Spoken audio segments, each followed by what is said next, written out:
Tonight, a new World Cup champion.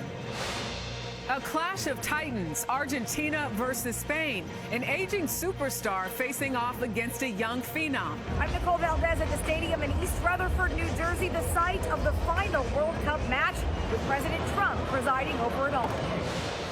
Also tonight, trading strikes. The U.S. and Iran edge closer to a wider war.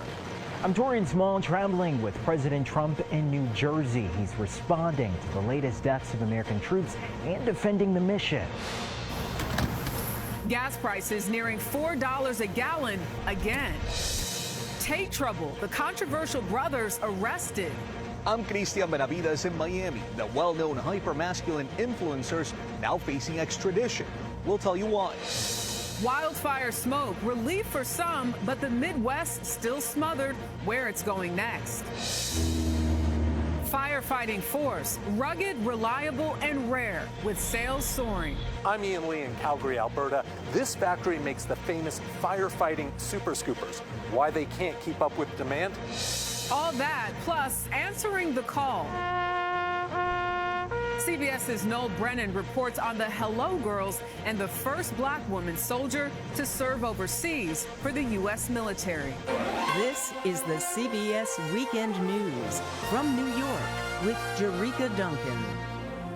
Good evening, everyone, and thank you for joining us on this Sunday. We begin at the end of the world's largest sporting event in history and a new champion after 6 weeks, 104 matches played in 16 cities across 3 countries. Spain topped Argentina in extra time 1-0 after playing scoreless for 90 minutes. It happened in East Rutherford, New Jersey, with some 80,000 spectators in the stands and at least 1.5 billion watching on television. President Trump was there. Marine One flying over the stadium began the match right there. CBS's Nicole Valdez is there for us tonight with all of the excitement. Nicole. Jerika, another dramatic ending after a physical match between 2 giants in the game. We saw 90 minutes of stellar defense from both sides, with the Argentinian goalkeeper setting the record for most saves in a men's final. And a dramatic red card meant Argentina played a man down in extra time, helping Spain score in the 106th minute to secure the men's second World Cup victory ever. And the 27-minute halftime featured a first-of-its-kind concert preaching a message of love to the more than 80,000 in the stands and over 1 billion watching around the globe. 2 of those watching in the crowd included President Donald Trump, who sat with FIFA President Gianni Infantino. Trump has already told Infantino he wants the U.S. to host the tournament again. Jerika. And Nicole, what legacy does this tournament leave behind, especially considering it being held in North America? Well, we know this is a global sport, but now Americans have maybe rekindled their love for soccer. It has grown exponentially here in North America, Jerika. Yeah, definitely was exciting to watch. Nicole Valdez, thank you so much. Now to the intensifying war with Iran. Tonight, the U.S. military announced the death of another service member as it launched new airstrikes at the regime. CBS's Torian Small, who's traveling with the president, has the latest from Bridgewater, New Jersey tonight. Torian. Jerika, new tonight, the U.S. is confirming remains were found at the site of an Iranian strike in Jordan that killed 2 American troops on Friday. That's where U.S. Central Command previously said a U.S. service member, another one, was missing. Now, separately on Saturday, another U.S. soldier was killed after looking to detonate in a downed Iranian drone in Iraq. The U.S. and Iran traded blows for the 8th consecutive day. The hits the past 3 days intensifying, drawing the U.S.'s closest allies into the conflict. Like Jordan, now scrambling, air raid sirens blaring as Iran launched more missiles today.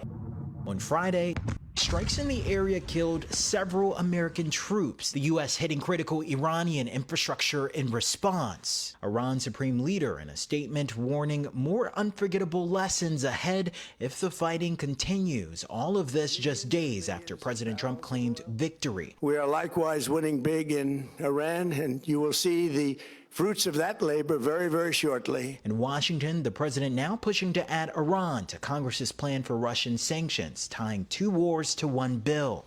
Alabama Republican Senator Katie Britt making the case. We know the very same people that are funding Russia and funding Putin's war of aggression are the very same people funding Iran. But not everyone convinced. This is what happens when you start a war of choice. The guys in charge now are worse than the prior crowd. Iran announces no longer abiding by the Memorandum of Understanding. President Trump in a phone call with News Nation saying he, quote, couldn't care less. Jerika? Torian Smallforce traveling with the president. Thank you. Gasoline prices are rising once again. Nationwide, a gallon of regular is now just shy of $4. That's 12 cents up from last week and more than $1 since the war started at the end of February. CBS's Lindsay Reiser's in New York and has more on the rising costs of summer travel. Lindsay.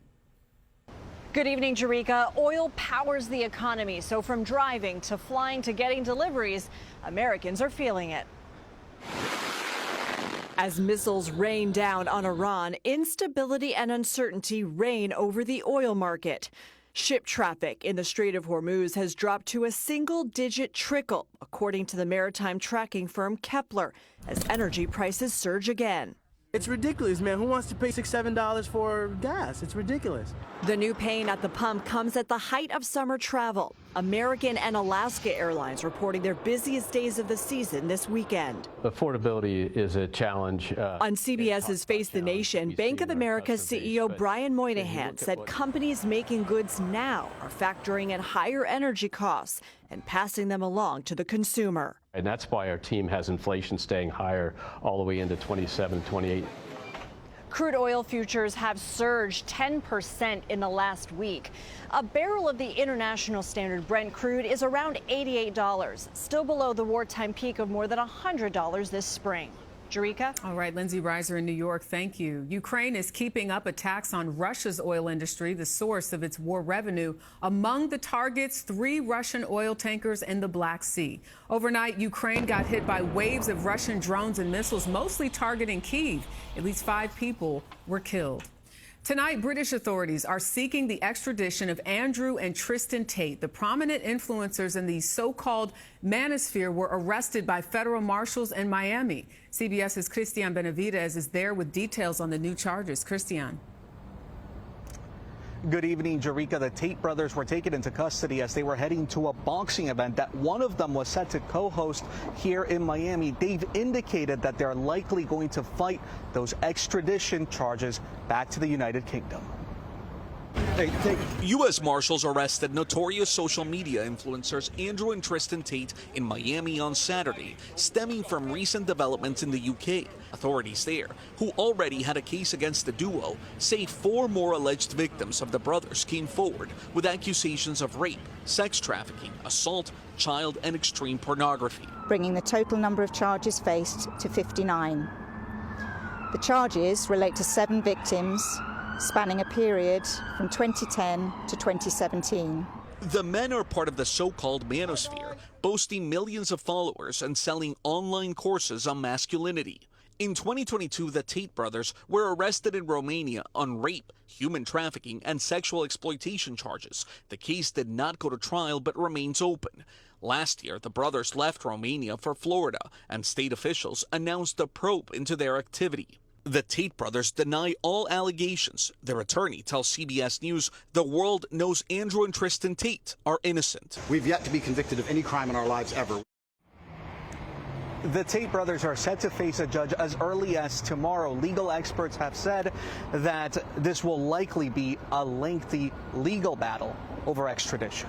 Jerika. Christian Benavidez in Miami, thank you. Tonight, fresh concerns about bad lettuce. Health officials say they've detected cyclospora in a sample of iceberg lettuce grown by Taylor Farms. This is not part of the current recall, and it is unclear if this lettuce has made its way into people's homes. The cause of the outbreak remains under investigation. In all, 27 states have been affected by the recalls. Tonight, smoke from wildfires burning in Minnesota and the Canadian province of Ontario is still darkening skies in several states. The worst conditions are across the Great Lakes region, with air quality alerts in effect from Minnesota to New York. In the West, dozens of fires are raging in Oregon and Washington state as more than 14,000 lightning strikes hit the region this week. For more on that, we turn now to meteorologist Andrew Kozak with more on the weather threat. Andrew. Yeah, good evening, Jerika. A very busy Sunday night. Once again, tracking tens of millions of you under air quality alerts. And not just for this area across the Great Lakes and the Northeast, but the Pacific Northwest. The Ikawa, Butte, and Brewer fires, that's near Bend, Oregon. They're reducing air quality in the Pacific Northwest. And some of those smoke plumes from Canada couldn't combine with that. So places like Chicago, by Monday night into Tuesday, not just unhealthy air, but dangerous air quality as well. We're also watching heat alerts. Once again, heat builds across the midsection of the country. 105 to 110 is what it could feel like in places like Kansas City, even up towards South Dakota. And finally tonight, we are going to be talking about the tropics once again, with Tropical Depression 2 now formed off of Florida, the Panhandle. Jerika, this could become Bertha in the next couple of days and infiltrate anywhere across the Gulf Coast from Florida to Texas. We'll be watching. Andrew, thank you. To California now. This past week, Los Angeles County renewed a $41 million contract to keep 2 aerial water bombers available for fighting wildfires.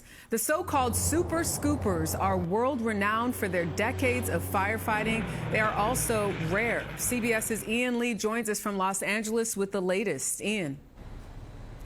Jerika, there are about only 160 of these specialized firefighters in operation. They're built in Canada by one company. And with fire seasons growing longer and more intense worldwide, demand is soaring. Wildfires rage across the United States and Canada. The summer's hot weather fueling the infernos. As firefighters battle the flames on the ground, a war rages in the air. One flying workhorse, the Canada Air 415, better known as the Super Scooper. A lot of the people that fly this aircraft are ex-fighter pilots. In Calgary, Alberta, de Havilland Aircraft of Canada shows us the next generation of Super Scoopers being built, the 515.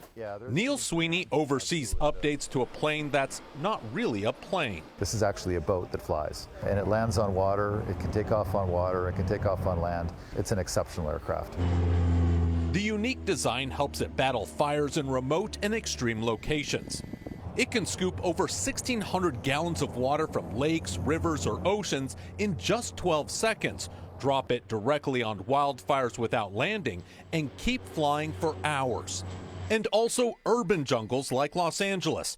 2 Super Scoopers helped when flames ravaged the city and county 18 months ago. The Super Scoopers help make the LA County residents and communities safer.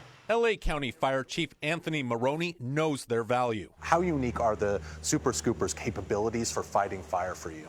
The Super Scoopers give us the ability to respond quickly, arrive on scene fast while the fire is still small. They're able to scoop out of the ocean and drop water and have very fast turnaround times on those fires, increasing the number of gallons dropped per hour. Increasing the amount of water on a fire, simple math that can save buildings and lives. Hurricane-force winds grounded aircraft last year during the deadly Eaton fire. If they were able to take off, Chief Maroney tells me they would have greatly reduced the destruction of that fire. Jerika? Ian Lee for us in Los Angeles. Thank you. Well, congratulations are in order to Vice President J.D. Vance and his wife, Usha. They are new parents as of this morning to baby boy Alec. He now joins 3 other siblings. Straight ahead on the CBS Weekend News, why Britain is getting a new prime minister without a general election. And later, they're not walking on ice, they're running on it at the North Pole.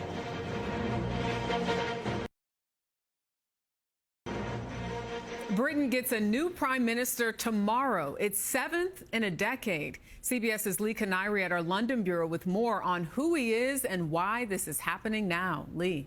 Good evening. Unlike a president, the prime minister isn't voted into power. Members of the ruling party choose their leader, in this case replacing the Labour Party's Sir Keir Starmer with a self-declared socialist. Andy Burnham tried twice before to become prime minister, but it appears the 3rd time's the charm. We now come to Andy Burnham, member for Makerfield. Some call Andy Burnham the King of the North. He's been mayor of Manchester, home to around 3 million people, for 9 years, popular for leading the city out of COVID and nationalizing the bus system, making things work for working people. In the top job, he says he'll do the same, nationalize essential services like transport and energy. It will take us to a country where life is more affordable. He's under pressure to allow for new drilling for North Sea oil to help with costs, but that's not been confirmed. President Trump posted about the idea, saying it would be very much appreciated by everybody. Asked how he'll deal with Trump, I'll just meet him where he's at, and I like to think I've got some personality myself, and I'll just I'll deal with him very upfront in the same way I think he likes people to deal with him. On foreign policy, Burnham's expressed support for NATO and backs Ukraine. But he may be tested quickly on Iran, Jerika, as he'll have to decide whether the UK keeps letting the U.S. launch strikes from British bases. Lika Nairi in London, thank you. Still ahead on the CBS Weekend News, triumph at the box office thanks to a legendary tale.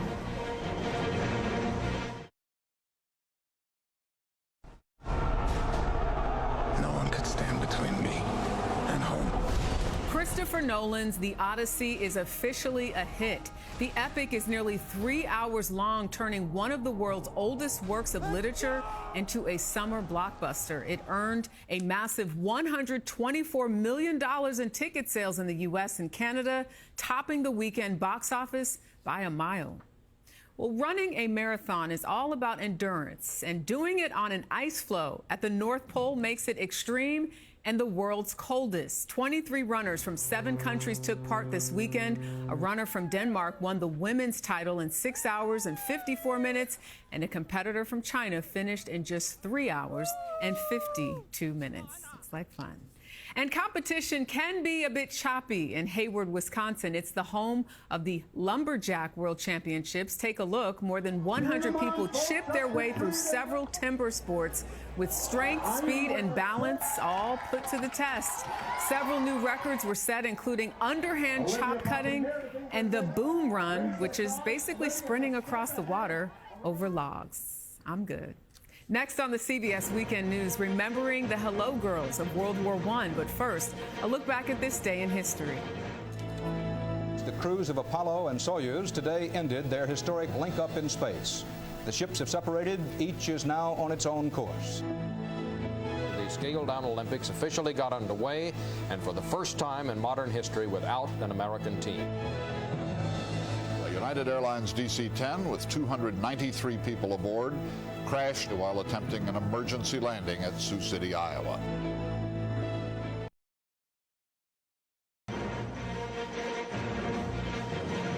We end tonight with America's first women soldiers. In 1917, they wore the Army uniform, deployed overseas, but it took decades for them to be recognized as veterans.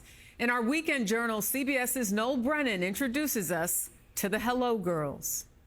This is my first time here at the cemetery. Some connections are instant. 30. Others take a little more time. I'm at 305 here. Carolyn Timby traveled from New Hampshire 307 to Abraham Lincoln National Cemetery in Elwood, Illinois 310 for a connection 2 generations in the making. I found her in memory of Renee Y. Messelin. Renee Messelin served in the U.S. Army Signal Corps in World War I. In the middle is my grandmother, Grace Banker, and she was the chief operator of the 1st unit. But next to her here is Renee Messelin. 223 women answered the call to serve by connecting calls for the U.S. Army in France. If you missed a minute, if the lines were down, that could be lives lost. The women were called the Hello Girls. They were treated as soldiers. They were told they were soldiers, but they returned to the country told that they are not veterans.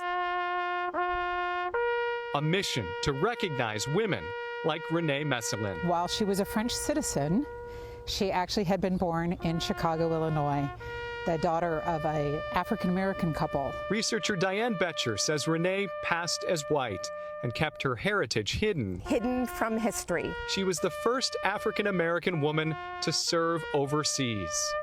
And she's the latest Hello Girl to be honored with a memorial ceremony and headstone acknowledging her service.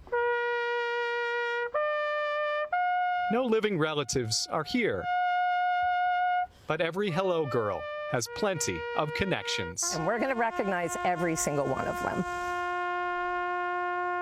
Noel Brennan, CBS News, Elwood, Illinois. That recognition so important. Well, that is the CBS Weekend News for this Sunday. I'm Jerika Duncan in New York. Thank you for watching. Have a good night.